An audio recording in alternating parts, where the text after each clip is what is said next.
ఆయన హృదయం ఎంత మంచిదంటే ఆయన తినటం మానేసి కూడా ఎదురాళ్ళకి పెట్టే హృదయం తమ్ముడిది. నేను గమనించింది అది తమ్ముడి దగ్గర. పొగడతలు కాదండి ఇవి, దేవుని సన్నిధిలో యథార్థం మాట్లాడాలి కదా.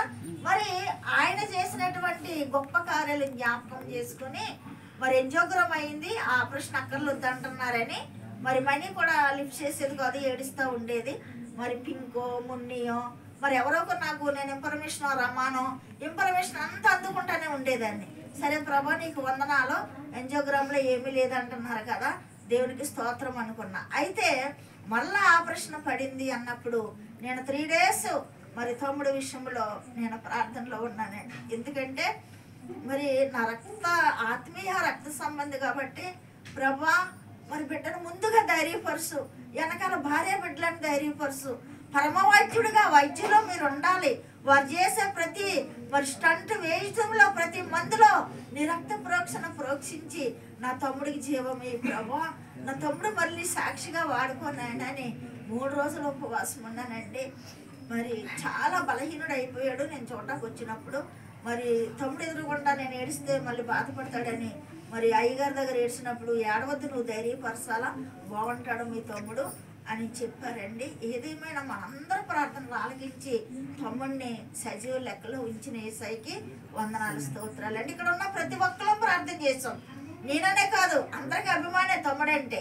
మరి మనం అందరూ ప్రార్థనలు బట్టి ఈరోజు సజీవ లెక్కలో ఉంచి మరి మన మధ్యలో నిలబెట్టి ఆయన స్తుతించడానికి, ఆరాధించడానికి, మహిమపరచడానికి ఇచ్చిన మహాకృపను బట్టి వందనాలు స్తోత్రాలు చెల్లిస్తున్నాను.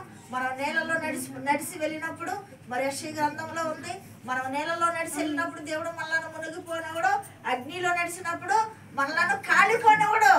మనకు అవమానాలు వచ్చినా, కష్టాలు వచ్చినా, వ్యాధులు వచ్చినా, బాధలు వచ్చినా, ఏది వచ్చినా కానీ మనలను మునిగిపోయినవాడు, మనల్ని అధైర్యపరిచేది అపవాది తమ్ముడు. అపవాదికి చోటు ఇవ్వకుడి, వాడిని మనం తరిమివేయాలి. మనం తరిమివేయాలంటే ప్రార్థనల ద్వారా వాడిని తరిమివేయాలి. నిన్ను ఆధైర్యపరుస్తుంది, నీ పని అయిపోయింది, నీకు స్టంట్ అయింది కదా, నువ్వు శక్తిహీనుడివే అని మనకు ఒక చెడ్డ తలంపు ఇస్తుంది. అది అపవాది తలంపు. దేవుని తలంపు ఏంటంటే బలవంతుడని నేను నిన్ను బలపరుస్తాను, సమస్యలిపోయిన వారిని లేపుతాను, బలహీనులను నేను బలపరుస్తాను, నువ్వు ధైర్యం కలుగుండు, నీకు తోడైనానని మరి దేవుడు మాట్లాడే బలమైన వాక్యులు దేవుడు మాట్లాడతాడు. కాబట్టి సాతాను స్వరానికి లోబడక దేవుని స్వరానికి లోబడి నువ్వు ధైర్యంగా ఉండాలి. బలహీనతలో నుండి నేను బలపరిచే దేవుడు కాబట్టి నువ్వు ధైర్యంగా ఉండి దేవుని మహిమపరిచే బిడ్డగా నువ్వు ఉండాలని మరి ఈ కుటుంబాన్ని మరి వెనకాల కోడల్లో కొడుకులు, కూతురు, అల్లిళ్ళు, మనవలు మరి అందరం కూడా చెల్లిళ్ళు, మరి అక్కలు అందరం కూడా చాలా బాధపడ్డాం, చాలా కన్నీరు విడిసాం, చాలా కన్నీటి ప్రార్థన చేసాం.